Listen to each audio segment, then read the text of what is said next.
बचतकारी 2014 का प्रश्न पत्र। तो 2014 का जो प्रश्न पत्र है वो भी हमारे लिए इम्पोर्टेंट है, क्योंकि अब जैसा कि जानते हैं कि लोकसभा आयोग कुछ न कुछ प्रश्नों का रिपीट करता ही है। तो प्रश्नों का रिपीट करना, उस प्रीवियस ईयर के पेपर को देख के जाना, ये हमारे लिए इम्पोर्टेंट है। तो ये जैसे ही कल कंप्लीट हो जाएगा, उसके बाद पुनः आपकी टेस्ट सीरीज प्रारंभ हो जाएगी। जो प्रैक्टिस सेट आपका टेस्ट सीरीज ग्रुप में चल रहा है, उस टेस्ट सीरीज को हम लोग कंप्लीट करेंगे। तो जैसा कि प्रोग्राम जो हम लोग का चल रहा था कि एक दिन पहले आपको पीडीएफ प्रोवाइड करा दिया जाता है, फिर उसके बाद आप हल करते हैं। तो आइए आज के इस महत्वपूर्ण प्रश्नों को डिस्कस करना शुरू करें। बहुत ही महत्वपूर्ण प्रश्न होंगे। नैनार कौन थे? वैष्णव धर्म अनुयायी, शैव धर्म अनुयायी, शाक्त, सूर्योपासक। नैनार कौन थे भाई? तो नैनार जो है दक्षिण भारत के शैव धर्म अनुयायी क्या थे? प्रचारक थे या शैव धर्म अनुयायी थे, उपासक थे। और ये पूरे दक्षिण भारत में शैव धर्म का प्रचार प्रसार ने किया, नैनार संतों ने। जबकि जो अलवार संत थे ये वैष्णव धर्म से संबंधित थे। किस धर्म से संबंधित थे? वैष्णव धर्म से।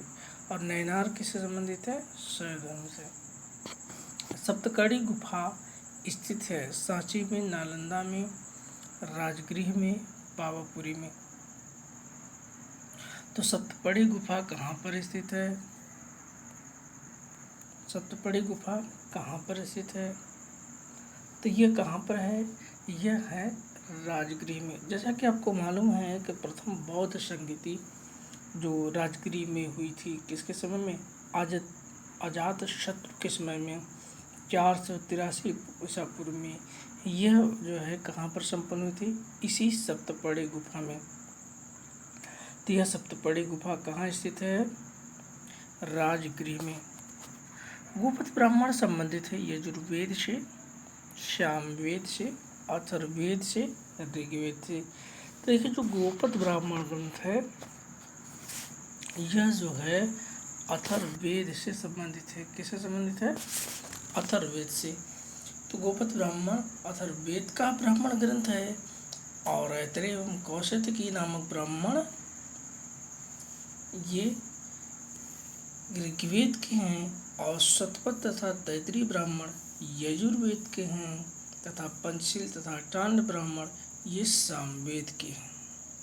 क्लियर? वल्लभी विश्वविद्यालय स्थित है बिहार में, उत्तर प्रदेश में, बंगाल में, गुजरात में। तो वल्लभी जिस प्राचीन भारत का एक नगर था, जैसा कि आप जानते हैं, और 5वीं से 8वीं शताब्दी तक यह मैत्रक वंश की राजधानी भी रही वल्लभीपुर। और जो विभिन्न मत हैं उनके अकॉर्डिंग जो है 470 ईस्वी में मैत्रिक वंश के संस्थापक सेनापति भट्टारक ने की थी, ये भी आप जानते हैं। और यहाँ की प्रसिद्धि का मुख्य कारण क्या था? वल्लभी विश्वविद्यालय जो तक्षशिला तथा नालंदा की परंपरा में था। तो ये कहाँ था? ये वल्लभीपुर वर्तमान के गुजरात के क्षेत्र में है। तो वल्लभी विश्वविद्यालय वर्तमान में गुजरात के क्षेत्र में स्थित है। द्वार समुद्र किस राजवंश की राजधानी थी? गंग, काकतीय, होयसल, कदम्ब। देखिए जो द्वार समुद्र है यह होयसल राज्य की राजधानी थी। किस राज्य की? होयसल राज्य की राजधानी थी। और वर्तमान नाम इसका क्या है? हालेबीड, जो कि कहाँ पर है? कर्नाटक के हासन जिले में स्थित है। जबकि बनवासी कदम्ब की राजधानी थी। बनवासी किसकी थी? कदम्ब की राजधानी थी। और जो तलकाड या कोलाल जो है गंगू की राजधानी थी। और जो काकतीय वंश के संस्थापक थे या काकतीय वंश, इनकी राजधानी नलकुंडा थी, जो कि वर्तमान में हैदराबाद है। क्लियर। हीनयान अवस्था का विशालतम में सर्वाधिक विकसित शैलकृत चैत्यगृह स्थित है पीतलखोरा में, जुन्नार में, कार्ले में, बेडसा में। ये कहाँ पर स्थित है? ये है कार्ले में। हीनयान अवस्था का विशालतम एवं सार्वजनिक विकसित शैलकृत चैत्यगृह कहाँ पर है? लुनवाना, महाराष्ट्र में इस समय।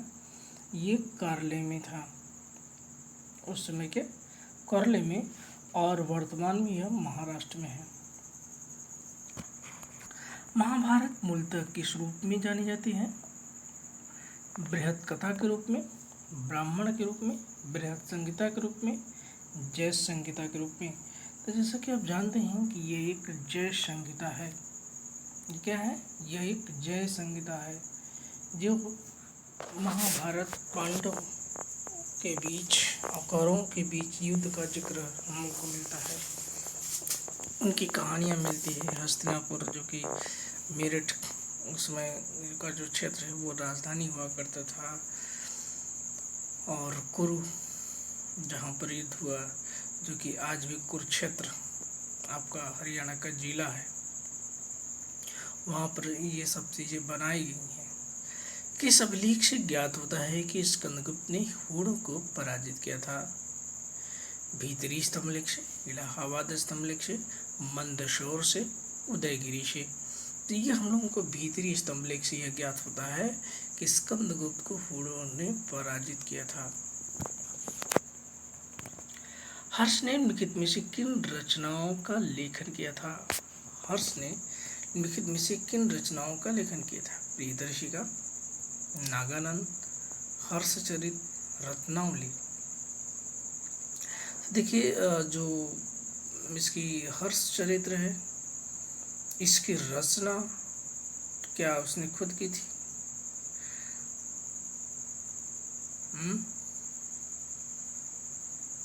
देखिए, हर्ष एक विद्वान था, नो डाउट। उसने कई रचनाओं की रचना भी की, नो डाउट। लेकिन हर्षचरित का उसने खुद लिखा नहीं, किसी और ने लिखा। तो इसका क्या क्या है? प्रियदर्शिका है, रत्नावली है, नागानंद। ये तीनों क्या है? नाटक है। तो इसका प्रियदर्शिका है, नागानंद है, रत्नावली है। ये तीनों क्या है? नाटक हैं। अर्थात विकल्प कौन सा हो जाएगा? बी। अर्थात विकल्प बी आपका आंसर है। ब्रिटिश वस्तु के बहिष्कार को राष्ट्रीय नीति के रूप में अपनाया था 1899 में, 1901 में, 1903 में, 1905 में। ब्रिटिश वस्तुओं के बहिष्कार को राष्ट्रीय नीति के संदर्भ में अपनाया था 1899 में, 1901 में, 1903 में, 1905 में। ये कब अपनाया था भाई? ये 1905 में। ब्रिटिश वस्तुओं का बहिष्कार कब? जब बंगाल का विभाजन हुआ था लॉर्ड कर्जन के समय में। तो जब लॉर्ड कर्जन 20 जुलाई 1905 को बंगाल का विभाजन की घोषणा करता है, तो उसके परिणाम स्वरूप 7 अगस्त 1905 को कलकत्ता के टाउन हॉल में स्वदेशी आंदोलन की घोषणा होती है, और इस स्वदेशी आंदोलन में भारी मात्रा में विदेशी वस्तुओं का बहिष्कार किया जाता है। बिकॉज में किस शाहजहां ने शाह बुलंद इकबाल की पदवी दी थी? दारा शिकोह, शुजा, औरंगजेब, मुराद। तो इसमें देखिए, जो शाहजहां के शासनकाल में जो उपनिषदों का फारसी में अनुवाद दारा शिकोह ने श्री अकबर नाम से किया था, तो इसके अंतर्गत कुल 52 उपनिषदों का अनुवाद किया गया था। किसके अंतर्गत? इस अनुवाद विभाग के तहत। फिर दारा को ही उसकी सहिष्णुता और उदारता के लिए लेनपुल ने लघु अकबर की संज्ञा प्रदान की है, और शाहजहां ने दारा शिकोह को शाह बुलंद की उपाधि प्रदान की थी। किसको? दारा शिकोह को। किसने किया था? शाहजहां ने शाह बुलंद की उपाधि। फूट डालो और राज करो रणनीति अपनाई थी Lord Curzon, Lord Minto, Lord Dalhousie, Lord Wellesley. तो फूट डालो और राज करो की जो रणनीति है ये पूरा आक्षेप लॉर्ड कर्जन के ऊपर लगता है, क्योंकि बंगाल विभाजन इसका सबसे बेहतर उदाहरण है। और इसके लिए जो है लॉर्ड कर्जन ही जिम्मेदार माना जाता है। जबकि डलहौजी की हड़प की नीति रही है। रॉलेट एक्ट किस वायसराय के काल में पारित हुआ था? Lord Hardinge, Lord Reading, Lord Chelmsford, Lord Minto. तो किसके समय में? ये लॉर्ड चेम्सफोर्ड के समय में रॉलेट एक्ट पारित हुआ था 1916 से 21 के मध्य। ये क्या था? भारत का वायसराय। और रॉलेट एक्ट कब पारित हुआ था? 1919 में। तो लॉर्ड एक्ट के समय में कौन था viceroy? Lord Chelmsford. Ghadar party का मुख्यालय था San Francisco, New York, Madras, Calcutta. देखिए गदर पार्टी जो है, जो कि विदेश में डेवलप की गई थी, विदेश में इसका गठन हुआ था। Hindustan association of the Pacific act coast, Pacific coast. कहाँ पर? 1913 में मोहन सिंह भाकना ने इस संस्था की स्थापना की थी। और इसी संस्था ने गदर नामक एक अखबार निकाला, जिससे इस संस्था का नाम भी गदर पार्टी पड़ गया था। तो गदर पार्टी का एक्चुअल नाम क्या था? Hindustan association of the Pacific coast. इसका मुख्यालय कहाँ था? संयुक्त राज्य अमेरिका के सैन फ्रांसिस्को में। तो ये सैन फ्रांसिस्को कहाँ पर है? संयुक्त राज्य अमेरिका में। भारतीय स्वतंत्रता अधिनियम 1947 प्रभावी हुआ था जुलाई 1947 को, 10 जुलाई 1947 को, 18 जुलाई 1947 को, 14 जुलाई 1947 को। अब डेट आपको बताना है। तो देखिए ब्रिटिश संसद द्वारा 18 जुलाई 1947 को भारतीय स्वतंत्रता अधिनियम पारित हुआ था, और जिसमें भारत और पाकिस्तान की स्थापना के लिए 15 अगस्त 1947 की तिथि निश्चित की गई थी। तो इसी को मानना पड़ेगा, प्रभावी हुआ उसी दिन से जिस दिन ये बिल पारित हुआ। 18 जुलाई को पारित हुआ, तो इसलिए 18 जुलाई मानेंगे।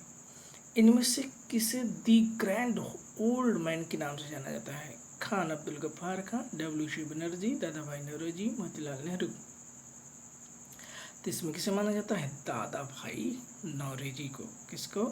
दादा भाई नौरोजी को। इनमें से कौन उग्र राष्ट्रवाद के लेखनी नेताओं में से नहीं था? गोपाल कृष्ण गोखले, बिपिन चंद्र, लोकमान्य तिलक, लाला लाजपत राय, लाल बाल पाल। लाल बाल पाल। तो देखिए बाल गंगाधर तिलक हैं क्या? तो ये लाल बाल पाल क्या थे? उग्र राष्ट्रवादी नेता। जबकि गोपाल कृष्ण गोखले नरम दल के। तो इनको लाल बाल पाल के रूप में हम लोग याद रखते हैं। और इसके साथ ही जो आपके ये थे अरविंद घोष, ये भी जुड़े हुए हैं इससे, गरम दल से। जबकि जितने पुराने क्रांतिकारी नेता हैं सब क्या हैं? नरम दल से जुड़े हुए हैं। तो 1900 ईस्वी के बाद भारतीय राजनीति कांग्रेस के अंदर उग्रवादी दल के साथ देश में क्या हुआ? क्रांतिकारी उग्रवादी दलों का भी उदय हुआ, जिसमें 4 प्रमुख लोग थे। कौन कौन से? लाल बाल पाल यानी बाल गंगाधर तिलक, लालिनी लाला लाजपत राय, और बालिनी बिपिन चंद्र पाल, और अरविंद घोष। तो ये आंसर क्या हुआ? गोपाल कृष्ण गोखले। इनमें से कौन भारतीय संविधान सभा का अध्यक्ष था? आप सभी को मालूम है कि भारतीय संविधान सभा का अध्यक्ष डॉक्टर राजेंद्र प्रसाद थे। क्षेत्रफल के हिसाब से विश्व का दूसरा बृहत्तम महाद्वीप है। बहुत इजी सा सवाल है। क्षेत्रफल के हिसाब से विश्व का दूसरा बृहत्तम महाद्वीप है। एशिया, दक्षिण अमेरिका, उत्तरी अमेरिका, अफ्रीका। तो जैसा कि आप जानते हैं कि पहले नंबर पे एशिया है, दूसरे नंबर पे अफ्रीका है, तीसरे नंबर पे उत्तरी अमेरिका है, चौथे नंबर पे दक्षिण अमेरिका है, पाँचवें नंबर पर अंटार्कटिका है, छठे नंबर पे यूरोप है, सातवें नंबर पर ऑस्ट्रेलिया है, आठवें नंबर पर जीलैंडिया है। अब 8 महाद्वीपों का जिक्र चल रहा है इसमें। जीलैंडिया भी 8वां महाद्वीप के रूप में चर्चा में बना हुआ है और ये एग्ज़ाम में आने की संभावना बन रही है। चलिए आइए मित्रों आगे के कुछ प्रश्नों को देखना शुरू करते हैं। स्वतंत्रता का नवग्रहित तिरंगा पहली बार कब लहराया गया? स्वतंत्रता का नवग्रहित तिरंगा पहली बार कब लहराया गया? 31 दिसंबर 1928, 31 दिसंबर 1929, 31 दिसंबर 1930, 31 दिसंबर 1931। तो ये कहाँ पर लहराया गया था? जैसा कि आप जानते हैं कि जब लाहौर अधिवेशन हुआ था, तो कौन सा अधिवेशन? लाहौर अधिवेशन। और ये जिसकी अध्यक्षता किसने की थी? पंडित जवाहरलाल नेहरू ने। यह अधिवेशन कब हुआ था? शीतकाल में, यानी दिसंबर के महीने में हुआ था। और कब हुआ था? 1929 में। तो 1929 में जो 31 दिसंबर की मध्य रात्रि है, जहाँ पर पूर्ण राज्य स्वराज्य का लक्ष्य घोषित किया गया और मध्य रात्रि को ही घंटा बजा कर कांग्रेस अध्यक्ष ने क्या किया था? इसमें नवग्रहित तिरंगा झंडा फहराया था। ये 31 दिसंबर 1929 को। ज्योग्राफी का प्रश्न आ गया होगा, कौन सी नदी उड़ीसा में अपना डेल्टा बनाती है? गोदावरी, महानदी, नर्मदा, ताप्ती। तो जानते हैं आप कि नर्मदा और ताप्ती में ये पश्चिम दिशा में प्रवाहित होने वाली अरब सागर में गिरने वाली नदियां हैं, जबकि उड़ीसा जो है बंगाल की खाड़ी के तटवर्ती क्षेत्र में है। तो सी और डी तो होना नहीं है, ये दोनों गलत हो गए। गोदावरी जो कि आंध्र प्रदेश के तटवर्ती सीमा में है, और महानदी ये उड़ीसा में डेल्टा का निर्माण करती है। भूदान आंदोलन का सर्वप्रथम किस राज्य में हुआ था? प्रारंभ आंध्र प्रदेश, कर्नाटक, तमिलनाडु, उत्तर प्रदेश। तो जैसा कि आप जानते हैं कि आचार्य विनोबा भावे जो कि सर्वोदय सम्मेलन के संदर्भ में 18 अप्रैल 1951 को आंध्र प्रदेश के नालगोंडा जिले में पहुंचे थे और इसी जिले के पोचमपल्ली गांव में विनोबा भावे जी ठहरे थे। और इसी गांव के प्रवास के दौरान गांव के 40 हरिजन परिवारों के लिए भूमि की समस्या का समाधान तलाशते समय इसी गांव के जमींदार रामचंद्र रेड्डी ने 100 एकड़ भूमि देने का प्रस्ताव दिया था। कौन से रेड्डी? रामचंद्र रेड्डी। ये कहाँ पर? नलगोंडा जिला, पोचमपल्ली गांव। तो ये भूदान आंदोलन चलाया था उन्होंने, विनोबा भावे। फिर ये प्रस्ताव ही भूदान आंदोलन के रूप में बन गया। तो अक्टूबर 1951 से 57 तक जो है ये आंदोलन पूरे भारत में 50 मिलियन एकड़ भूमि भूमिहीनों के जरिए प्राप्त कर रहे हैं। तो ये आंदोलन का नेतृत्व किया गया था। ये पहले कहाँ पर हुआ? आंध्र प्रदेश में।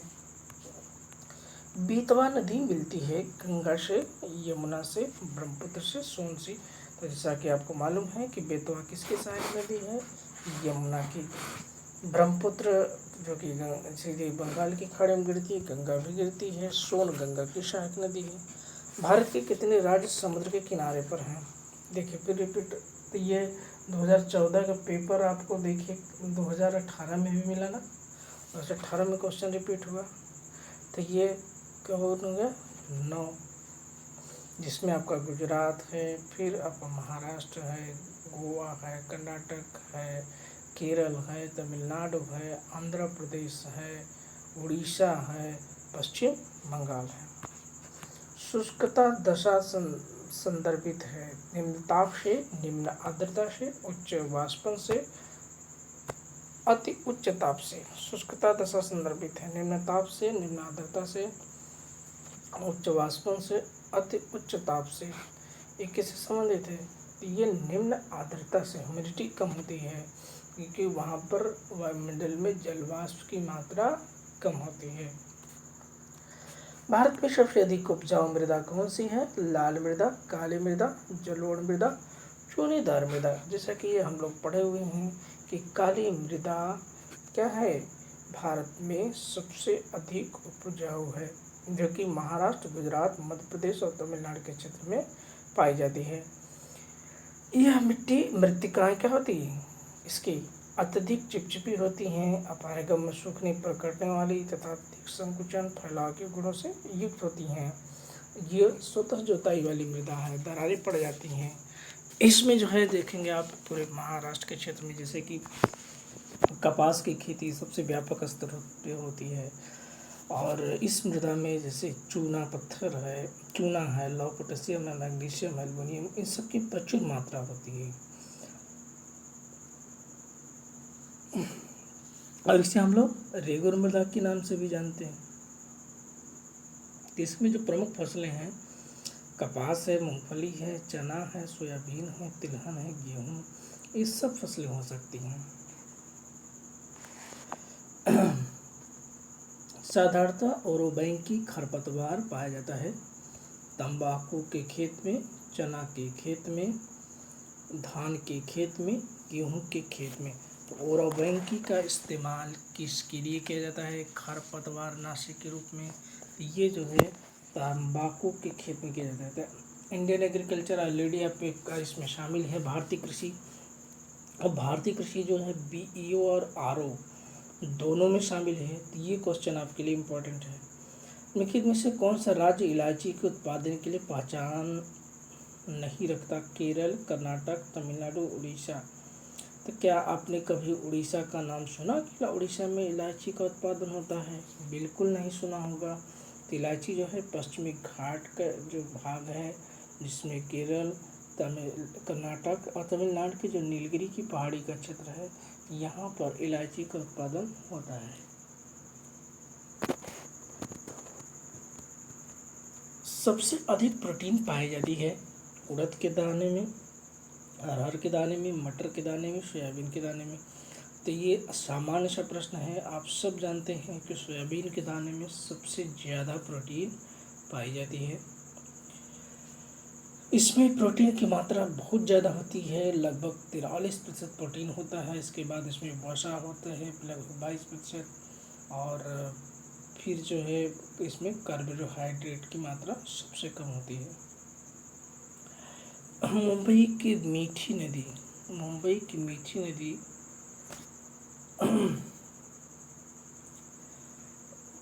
अगला क्वेश्चन है, मुंबई की मीठी नदी, मीठी नदी में चला गया। बासमती चावल की रोपाई है तो उपयुक्त बीज दर है 40 से 45 से 50 किग्रा प्रति हेक्टेयर, 20 से 30 किग्रा प्रति हेक्टेयर, 15 से 20 किग्रा प्रति हेक्टेयर, 5 से 10 किग्रा प्रति हेक्टेयर। देखिए इसकी जो सीजन है यह है 15 से 20 किग्रा प्रति हेक्टेयर। कितना है? 15 से 20 किग्रा प्रति हेक्टेयर। मुंबई की मीठी नदी निम्न में से किस झील से निकलती है? तुलसी झील से, बिहार झील से, पवई झील से, निम्नलिखित में से कोई नहीं। एक छोटी सी नदी मुंबई की जो कि एक छोटा सा रिसोर्स भी है इसका, और यह विहार झील है। कौन सी झील है? विहार झील है। और द्वितीयक स्रोत के रूप में इसका पवई झील है। तो यह लंबी, इसकी कुल लंबाई जो है मात्र 15 किलोमीटर है। तो पश्चिम घाट में अधिकांश छोटी छोटी नदियां हम लोग को देखने को मिलती हैं।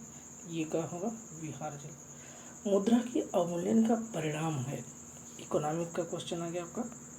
मुद्रा के अवमूल्यन का परिणाम है देश के आयातों निर्यातों का बढ़ना, देश में आयातों एवं निर्यातों का घटना, देश में निर्यात का बढ़ना, आयातों का घटना, देश में आयातों का बढ़ना, निर्यातों का घटना। क्या वृद्धि होगी? तो देखिए मुद्रा का जब हम लोग अवमूल्यन करते हैं तो क्या होता है?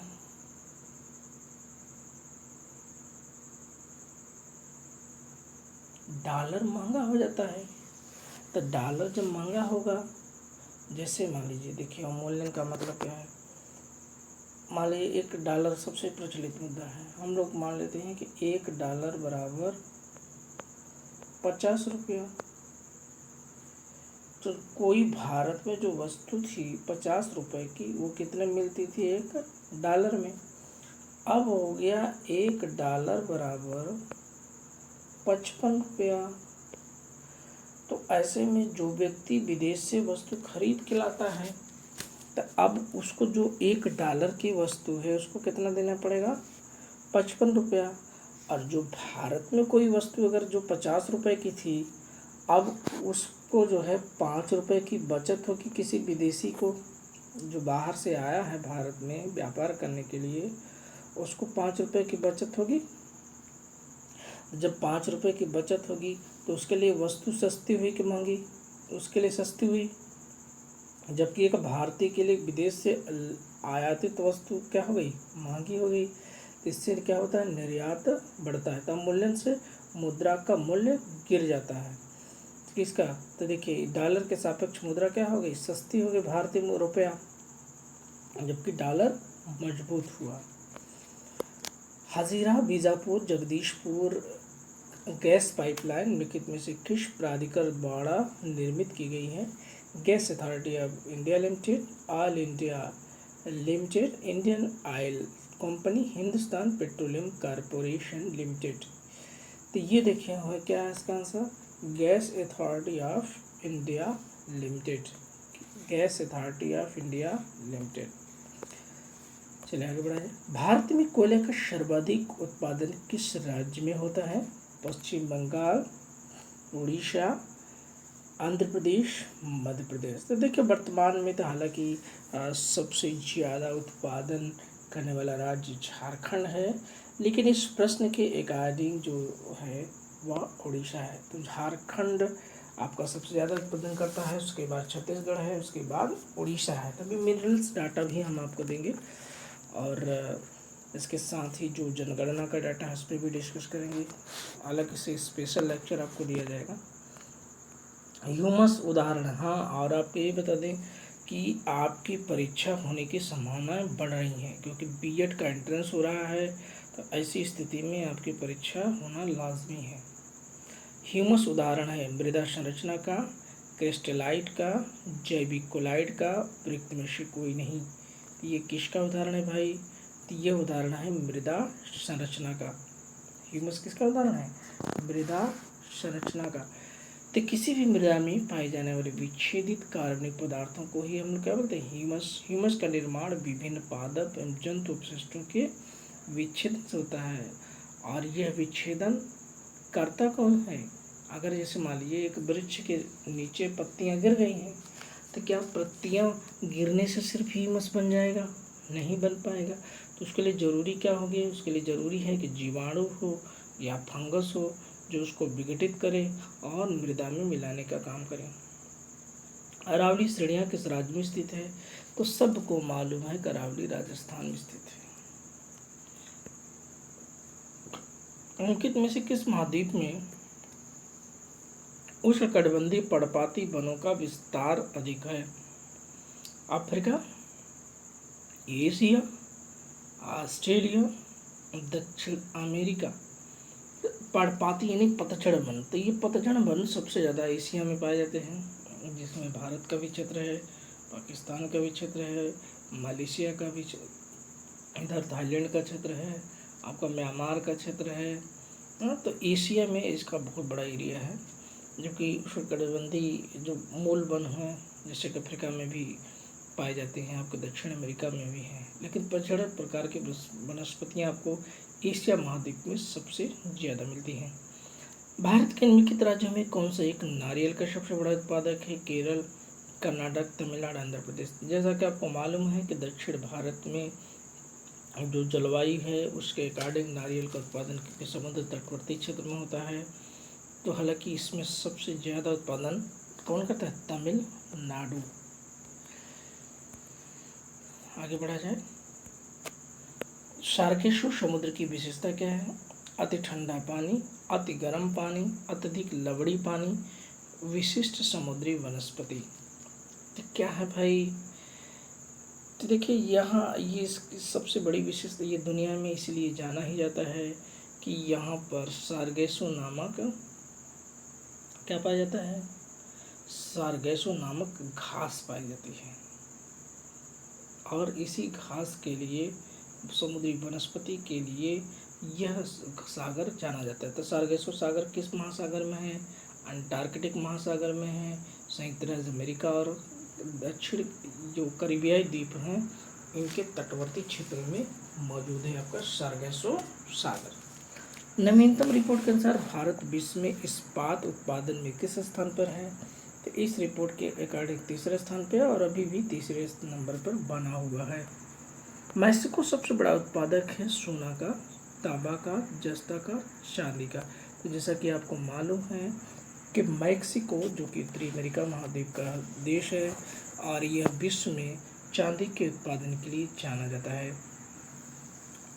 किसके लिए जाना जाता है? चांदी के उत्पादन के लिए जाना जाता है। 2011 की जनगणना में उत्तर प्रदेश के किस जिले में साक्षरता दर उच्चतम थी? तो जैसा कि आप जान रहे हैं, अगर जनगणना आपने डिस्कस किया हुआ है तो अगर कानपुर का नाम दे दिया है तो क्या कानपुर हो जाना चाहिए या फिर गौतम बुद्ध नगर होना चाहिए? तो देखिए, उत्तर प्रदेश का जो सर्वाधिक साक्षरता दर वाला जिला था वो गौतम बुद्ध नगर था और न्यूनतम साक्षरता दर वाला जिला कौन था? श्रावस्ती। अब विकल्पों में सर्वाधिक जिले का चयन करना है तो उसमें क्या है? कानपुर नगर हो जाएगा। फिर उसके बाद आपका गाजियाबाद, लेकिन एक्चुअल में क्या होगा? गाजियाबाद। निम्नलिखित में से कौन सा नगर सुपीरियर झील पर स्थित है? Chicago, buffalo, Detroit, Duluth. निम्नलिखित में कौन सा नगर सुपीरियर झील पर स्थित है? Chicago, buffalo, Detroit, Duluth. तो कौन सा नगर है? डेट्रॉयट, जो किसके लिए जाना जाता है दुनिया में? ऑटोमोबाइल के लिए। भारत में जनसंख्या घनत्व निरंतर बढ़ा है, लगभग स्थिर रहा है, कुछ कम हुआ है, पहले बढ़ा है, फिर 1991 के पश्चात घटा है। तो क्या ऐसा है? निरंतर बढ़ा है भाई। जनसंख्या की बात अलग है, जनसंख्या घनत्व लगातार बढ़ता ही गया है। निम्नलिखित में से कौन सा एक दशक भारतीय नियोजन के इतिहास में रोजगार विहीन वृद्धि दशक कहलाने योग्य है? 1971 से 80, 91 से 2000, 2001 से 2010, 2005 से 15। ये कौन सा ईयर है? तो 2005 से 15 का दशक है भारतीय नियोजन के इतिहास में रोजगार विहीन वृद्धि का दशक कहलाने योग्य है।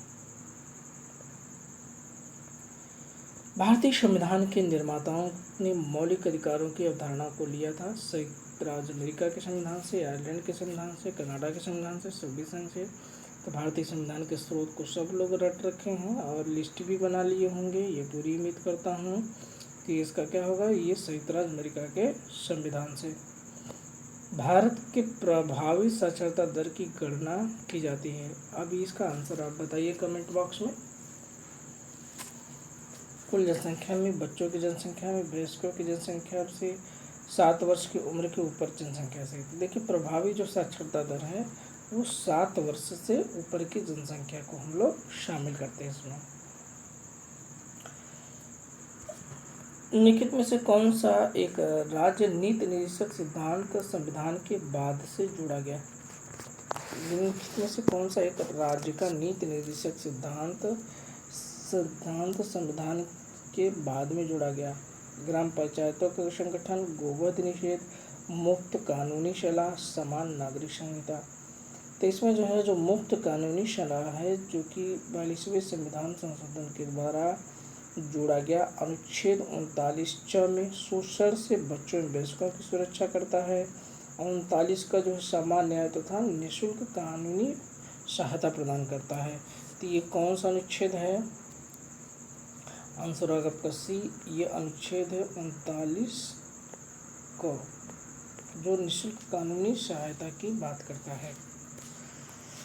2011 की जनगणना अनुसार भारत में कुल जनसंख्या में नगरीय जनसंख्या का प्रतिशत कितना है? 31.8%, 31.08%, 32.2%, 31.2%। तो जैसा कि आप पढ़ रखे हैं कि 31.2% जनसंख्या भारत में शहरों की निवास करती है जनगणना 2011 के अकॉर्डिंग, और 68.8% जनसंख्या भारत में गाँव में निवास करती है जनगणना 2011 के अकॉर्डिंग। किनके बीच संबंधों की पुनर्रक्षा के लिए सरकारी आयोग का गठन किया गया था? प्रधानमंत्री, राष्ट्रपति, विधायिका, कार्यपालिका, न्यायपालिका, केंद्र और राज्य। तो जो सरकारी आयोग है ये किसके लिए गठित किया गया था? केंद्र और राज्य के संबंध के लिए। किसके लिए? तो केंद्र और राज्य संबंधों के विचार के लिए इस समिति का गठन कब, इस आयोग का गठन कब हुआ था? 24 मार्च 1983 को।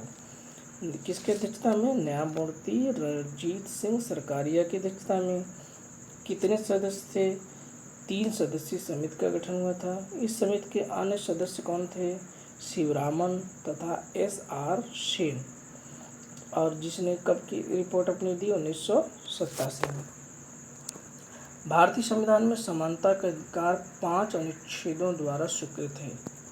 13 से 17, 14 से 18, 15 से 19, 16 से 20। तो ये किसमें है समानता का अधिकार? अनुच्छेद 14 से 18 ये समानता के अधिकार को उल्लिखित करता है, जिसमें अनुच्छेद 14 में क्या है? विधि के समक्ष समानता। अनुच्छेद 15 में क्या है? धर्म, मूल वंश, जाति, लिंग के जन्मस्थान के आधार पर विभेद करता है। अनुच्छेद 16 क्या करता है? लोक नियोजन के विषय में अवसर की समानता की बात करता है। अनुच्छेद 17 क्या करता है? अस्पृश्यता का अंत करता है। अनुच्छेद 18 क्या करता है? उपाधियों का अंत करता है। भारत के संविधान में किस राज्य के संबंध का उल्लेख किया गया है? भारत के संविधान में किस भाग में राज्य संबंधों का उल्लेख किया गया? भाग 10, भाग 11, भाग 14, भाग 15 किसमें किया गया है? ये भाग 11 में किया गया है। किसमें किया गया है? भाग 11, जो कि अनुच्छेद 245 से 255 के मध्य स्थित है। यदि भारत के राष्ट्रपति उपराष्ट्रपति दोनों त्याग पत्र दे दें तो ऐसी स्थिति में राष्ट्रपति के रूप में कौन कार्य करता है? सभी जानते हैं कि इसकी ऐसी स्थिति में सर्वोच्च न्यायालय के मुख्य न्यायाधीश के पास पावर होता है कि वह जो है क्या कर से राष्ट्रपति के पद का निर्वहन करे। तो अनुच्छेद 65 यह बंद करता है। कौन सा अनुच्छेद? अनुच्छेद 65 यह बंद करता है कि मृत्यु, त्यागपत्र अथवा हटाए जाने की स्थिति में राष्ट्रपति का पद रिक्त अगर हो जाता है तो कार्यभार उपराष्ट्रपति संभालेगा। यदि किन्हीं कारणों से उपराष्ट्रपति भी उपलब्ध नहीं है तो उच्चतम न्यायालय या मुख्य न्यायाधीश क्या करेंगे? उसके न रहने पर उसी न्यायालय का वरिष्ठतम न्यायाधीश के कृत्यों को संपादित करेगा। अगर मान लीजिए सर्वोच्च न्यायालय के मुख्य न्यायाधीश होंगे, अगर वो भी ना हो तो वरिष्ठतम न्यायाधीश। भारत के न्यायिक सक्रियता का संबंधित है प्रतिबद्ध न्यायपालिका से, जनहित याचिका से, जनहित पुनरावलोकन से, न्यायिक स्वतंत्रता से। ये किससे है? जनहित याचिका से। तो भारत के सर्वोच्च न्यायालय तथा उच्च न्यायालय में दायर की जाने वाली जनहित याचिकाओं को क्या कहा जाता है? न्यायिक सक्रियता के सिद्धांत का प्रतिपादन, जिसमें जस्टिस भगवती का विशेष योगदान माना जाता है। भारत में दीर्घकालीन राजकोषीय नीति की घोषणा किस वित्त मंत्री द्वारा की गई थी? VP Singh, P Chidambaram, doctor Manmohan Singh, Yashwant Sinha. तो ये किसके द्वारा की गई थी? वीपी सिंह के द्वारा। सर्वोच्च न्यायालय के नवीनतम फैसले के अनुसार सशस्त्र बल न्यायाधिकरण AFT के बारे में लिखित में से कौन सा सही है? उच्च न्यायालय AFT के फैसले के विरुद्ध रिट याचिकाओं पर विचार नहीं कर सकती। उच्च न्यायालय AFT के फैसले के विरुद्ध रिट याचिकाओं पर विचार कर सकती है। उच्च न्यायालय AFT के फैसले के विरुद्ध रिट याचिकाओं पर मेजर से नीचे के पदाधिकारी संबंधित मामलों पर विचार कर सकती है। उपरोक्त में से कोई नहीं। तो ये क्या है? उच्च न्यायालय AFT के फैसले के विरुद्ध रिट याचिकाओं पर विचार नहीं कर सकती। वर्ष 2011 में सूक्ष्म वित्त संस्थाएं माइक्रो फाइनेंस इंस्टीट्यूशन निम्नलिखित में से किसकी सिफारिश के लिए स्थापित किए गए थे? मालेगांव समिति, गोईपोरिया समिति, रंगराजन समिति, बैंकिंग रिफॉर्म समिति। तो कौन सी समिति का गठन किया गया था? मालेगांव समिति, सूक्ष्म वित्त संस्थाओं के लिए, माइक्रो फाइनेंस के लिए। तो ये कौन सा आंसर होगा? ये होगा मालेगांव समिति। तो 2011 में सूक्ष्म वित्त संस्थाएं माइक्रो फाइनेंस के लिए मालेगांव समिति की सिफारिश पर स्थापित किए गए थे। 2015-16 में संघ सरकार के बजट में बीमा कंपनियों की अंश पूंजी के विदेशी प्रत्यक्ष निवेश की सीमा बढ़ाकर कर दी गई है 49%, 76%, 81%, 99%। ये कितना कर दिया गया है? 49%। कितना? 49%। प्रतिछाया बैंकिंग क्या है? बैंक के कार्य को बैंक द्वारा आउटसोर्स करना, गैर बैंकिंग वित्तीय संस्थाओं द्वारा वित्तीय तथा अन्य गतिविधियों का संपन्न करना, घरेलू बैंकों को विदेशों में गतिविधियां, विदेशी बैंक द्वारा दूसरे देश के अंदर बैंकिंग क्रियाएं व अन्य गतिविधियां करना। तो ये कौन सा आंसर होगा? गैर बैंकिंग वित्तीय संस्थाओं द्वारा वित्तीय तथा अन्य गतिविधियों को संपन्न करना। 31 मार्च 2015 तक निम्नलिखित में से किस गैर बैंकिंग वित्तीय संस्था को भारतीय रिजर्व बैंक द्वारा व्यापारिक बैंक खोलने को लाइसेंस दिया गया? 31 मार्च 2015 तक निम्नलिखित में किस गैर बैंकिंग वित्तीय संस्था को भारतीय रिजर्व बैंक द्वारा व्यापारिक बैंक खोलने का लाइसेंस दिया गया? Reliance capital, Bajaj capital, IDFC, IFCI। तो देखिए ये करंट अफेयर्स का क्वेश्चन था, हालांकि उस समय इसका आंसर IDFC है। निम्नलिखित में से कौन सा प्रत्यक्ष कर है? विक्रय कर, एक्साइज ड्यूटी, कस्टम ड्यूटी, संपदा कर। चलिए बताइए क्या है इसमें? तो इसमें जो संपत्ति कर है, संपदा कर, ये एक प्रकार का प्रत्यक्ष कर है जिसमें आयकर, देखिए प्रत्यक्ष कर में कौन कौन से हैं? आयकर, निगम कर, व्यय कर, संपदा कर, पूंजी लाभ कर, लाभांश, ब्याज कर, उपहार, ये सब किस में आते हैं? जो है प्रत्यक्ष कर में। निम्नलिखित कथनों पर विचार करिए। सोते समय तीव्र प्रकाश अवांछनीय होता है क्योंकि तीव्र प्रकाश से शरीर में मेलाटोनिन का उत्पादन अधिक होता है। क्या ये दोनों सही हैं? दोनों कथन पहले देखा जाए। सोते समय शरीर में तीव्र प्रकाश में मेलाटोनिन का उत्पादन अधिक होता है, बिल्कुल सही। सोते समय तीव्र प्रकाश अवांछनीय होता है, दोनों कथन सही हैं और दोनों क्या कर रहे हैं? एक दूसरे की व्याख्या कर रहे हैं, अर्थात विकल्प ए सही है। इसलिए लाइट ऑफ करके सोना चाहिए।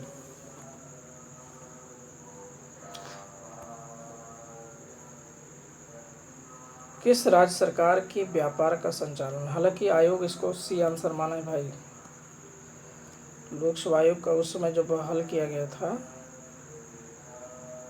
तब सी आंसर माना था, यानी आर को गलत उसने माना था। किस राज्य सरकार के व्यापार का संचालन भारतीय रिजर्व बैंक नहीं करता है? नागालैंड, जम्मू कश्मीर, पंजाब और असम। तो जैसा कि आप जानते हैं जम्मू कश्मीर एक स्वायत्त राज्य था, लेकिन अब इसे अधिग्रहित कर लिया गया है। अब ये क्या हो गया कि शासित प्रदेश हो गया, भारत सरकार के अधीन हो गया। पेमेंट ऑफ ग्रेच्युटी एक्ट 1972 के अनुसार ग्रेच्युटी भुगतान का अधिकतम सीमा क्या है? 3 लाख रुपए, 7.5 लाख रुपए, 10 लाख रुपए, 10.5 लाख रुपए। ये क्या है भाई? ये है 10 लाख रुपए। लाल स्याही बनाई जाती है फिनाल से, एथिलीन से, कांगोरेट से, यूसिन से। तो ये किससे बनाई जाती है? यूसिन से।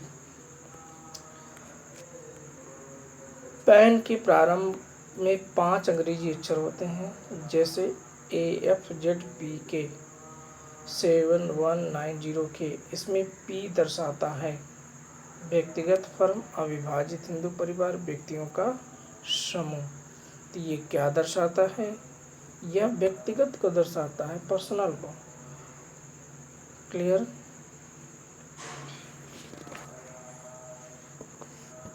जो पैन कार्ड हम लोग बनाते हैं। भोपाल गैस त्रासदी संबंधित यौगिक का नाम था? Methyl alcohol, phosgene, methyl isocyanate, methyl amide. देखिए ये क्वेश्चन बहुत इंपॉर्टेंट है, ये पूरे परीक्षाओं में घूमता रहता है, कहीं भी आ जाता है। तो जैसा कि आप जानते हैं कि भोपाल गैस त्रासदी 1984 में घटित हुई थी, जिसमें जहर कौन सा निकला था? Methyl isocyanate. हवाई जहाज के टायरों को चौड़ा करने में निम्नलिखित में से कौन सी गैस प्रयुक्त होती है? Hydrogen, helium, nitrogen, neon. तो यहाँ पर हम लोग क्या करते हैं? चौड़ा करने के लिए नाइट्रोजन गैस का इस्तेमाल करते हैं। तो नाइट्रोजन गैस का प्रयोग करते हैं। क्यों? वायुयान के टायरों का दबाव तापमान बहुत उच्च होता है, इसलिए वायुयान में उतरते रुकते समय टायरों में विस्फोट होने की संभावना अत्यधिक होती है। तो नाइट्रोजन गैस का दबाव कम होने के कारण टायरों में विस्फोट की संभावना न के बराबर हो जाती है। तो ये क्लियर हो गया। तो ये रहे मित्रों आज का जो श्रृंखला में 2014 समीक्षा अधिकारी 2014 का पेपर, जिस पे हम लोगों ने डिस्कस किया। तो ये श्रृंखला अगर आपको पसंद आ रही है तो आगे बढ़ाना ना भूलिए। जो आपके मित्र हैं, साथी हैं, सहपाठी हैं, उनको भी इसका लाभ मिलना चाहिए। तो इसके लिए आपको करना क्या है, सिर्फ एक जो है शेयर लिंक से शेयर कर देना है। हाँ, जो विद्यार्थी हमारे चैनल पर नए हैं वो जो है तत्काल सब्सक्राइब करने का काम कर लें। तो ऐसे ही यूं ही नियमित रूप से जुड़े रहिए रात्रि 9 बजे, और प्रतिदिन जुड़े रहिए। गुड नाइट, शुभ संध्या, शुभ रात्रि, नमस्कार।